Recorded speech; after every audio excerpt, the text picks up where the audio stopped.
Alors, l'occasion ce matin d'être dans un endroit prestigieux de Saigon, extrêmement agréable, le Runam d'Or, et avec son manager général, donc Timothée, bonjour. Bonjour Bruno.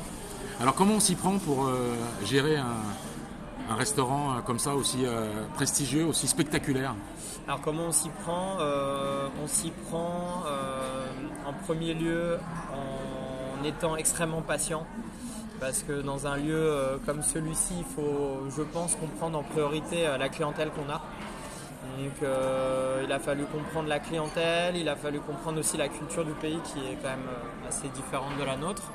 Et puis après, prendre le temps d'ajuster un petit peu tout, quoi. Mais pour moi, la base, encore une fois, c'était la connaissance de la clientèle.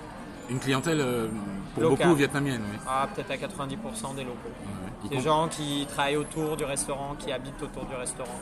Donc qui viennent 3 fois par semaine, 4 fois, parfois tous les jours aussi. Alors, il y a plusieurs restaurants dans Saigon, dans le district 2 et puis dans pas mal d'autres endroits aussi. Oui. C'est combien de restaurants Runam? On en a une vingtaine au total dans tout le Vietnam et on vient d'en ouvrir un au Cambodge la semaine dernière. D'accord, très bien. On va éventuellement en ouvrir un autre au Cambodge et la compagnie pense également à d'autres pays. Alors au niveau décoration, on est dans une ambiance extrêmement vintage, avec beaucoup de qualité, à l'ancienne. On se croirait un petit peu dans une brasserie parisienne. Oui, exactement. J'irais même plus loin, on est dans une ambiance 19e. On retrouve les couleurs du Second Empire, l'époque où les Français ont mis un pied au Vietnam. Les couleurs, donc le rouge, les tentures rouges, le vert, le doré. Ça fait aussi penser aux brasseries parisiennes, mais peut-être aussi parce que les brasseries parisiennes ont commencé à se développer, si je ne dis pas de bêtises, fin 19e, début 20e. Donc tout ça, c'est à peu près la même période. On se trouve dans une villa qui date de l'époque, qui date de 1891, qui aurait été à l'origine la maison de l'architecte de la Poste, Marie-Alfred Foulou, avec au niveau du toit une structure Eiffel, comme à la Poste d'ailleurs, donc un toit qui est fait en structure métallique rift. Alors au niveau gastronomique, qu'est-ce qu'on mange de bon chez vous? Alors tout à l'heure on parlait de brasserie, de bistrot, donc aussi on a vraiment une ambiance brasserie, bistrot locale.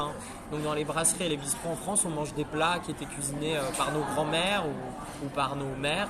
Ici, les Vietnamiens qui sont donc l'essentiel de notre clientèle retrouvent les plats traditionnels vietnamiens dans de la belle vaisselle, donc des pho, des mi quang, des Minh Chieu, donc tous les plats, vous savez, qui sont les nouilles vietnamiennes avec des fruits de mer ou bien de la viande comme du poulet ou du bœuf, voilà, tous ces plats-là.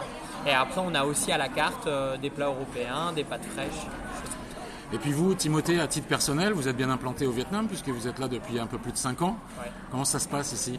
Très bien, très très bien. Je me suis marié, j'ai 2 enfants métis. Ma femme vient de Tay Ninh, donc à 1 heure de Saigon, à la frontière du Cambodge, un petit peu plus de 2 heures.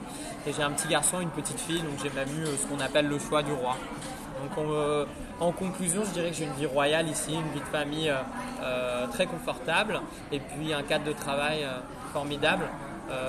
Je crois que c'est un lieu qui me colle bien, parce qu'on se retrouve en face de la cathédrale Notre-Dame de Saigon, une structure Eiffel au-dessus de la tête, la rue qui s'appelle rue de la Commune de Paris, en vietnamien Ba Công Sa Paris, et voilà, et je m'y sens bien.